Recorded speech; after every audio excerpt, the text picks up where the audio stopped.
को क्या जरूरत। ब्राह्मण कभी भिक्षा थोड़ी मांगता है। मैंने बताया ना कि ब्राह्मण कितने साल शासन किए थे। हिरण्याक्ष 51 लाख वर्ष, हिरण्याकश्यप 41 लाख वर्ष, हिरण्याकश्यप के पुत्र प्रहलाद 71 लाख वर्ष, प्रहलाद के पुत्र नमुषी 51 लाख वर्ष, नमुषी के पुत्र विरोचन 71 लाख वर्ष, विरोचन के पुत्र महाराज बलि 90 लाख वर्ष। ये भारतवर्ष का ब्राह्मण शासन रहा। ब्राह्मण भीख देता था, ब्राह्मण भीख मांगता। शौचम शांति आर्जवमेव च ज्ञान विज्ञान नास्तिक्यम ब्रह्म कर्मम स्वभाव। ये ब्राह्मण के 9 गुण।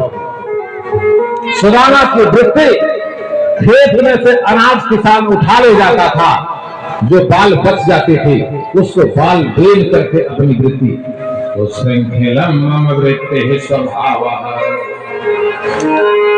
आज सुशीला ने कहा कि लड़के मर जाएंगे।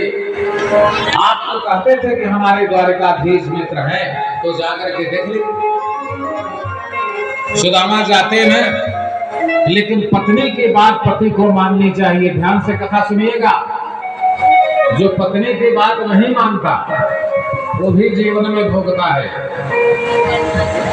कैसे जानते हैं?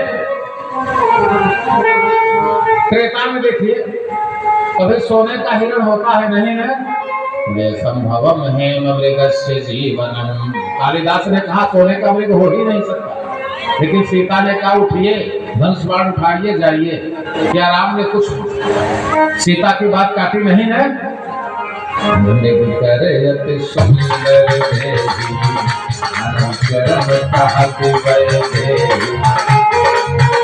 यहाँ पर भगवान ने बताया कि पत्नी की बात भी काटनी नहीं चाहिए। जैसे पति की बात पत्नी मानती है, तो पत्नी की बात भी पति को मानना चाहिए। क्यों? आपकी काल पर चारी, काल पर चारी,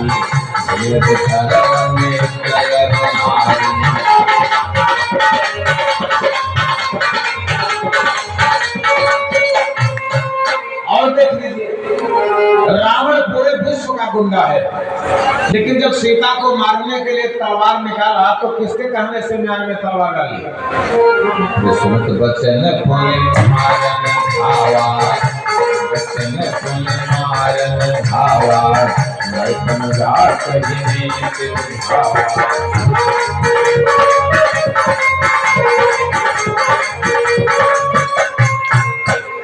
जैसे भाई कहीं झगड़ा हो रही है, आप पतिदेव लाठी लेकर निकले और पत्नी पकड़ लिया कि मत जाइए, तो लाठी धीरे से गिरा दीजिएगा, मैं बिना प्लास्टर चढ़े जाए आओगे।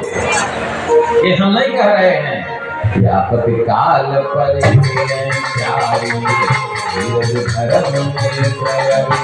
क्यों? इसका एक इतिहास सुन लीजिए। राम ने जब बाली को मारा तो उसने कहा क्यों मारा? तो कहा इसलिए मारा, मुझको तो पत्नी मारे। तो बाली ने कहा महाराज मैं पशु हूँ, मेरे ऊपर 105 नहीं लागू होगी। महाराज कहाँ से बोल रहे हैं? राम फेल हो गए। तब राम ने दूसरा कहा तुमने अपने पत्नी की बात नहीं मानी थी इसलिए मारा। मूढ़ तो आप पशु कह रहे हैं। मूढ़ तो ये किससे अभिमाना, नाल से आवन करते न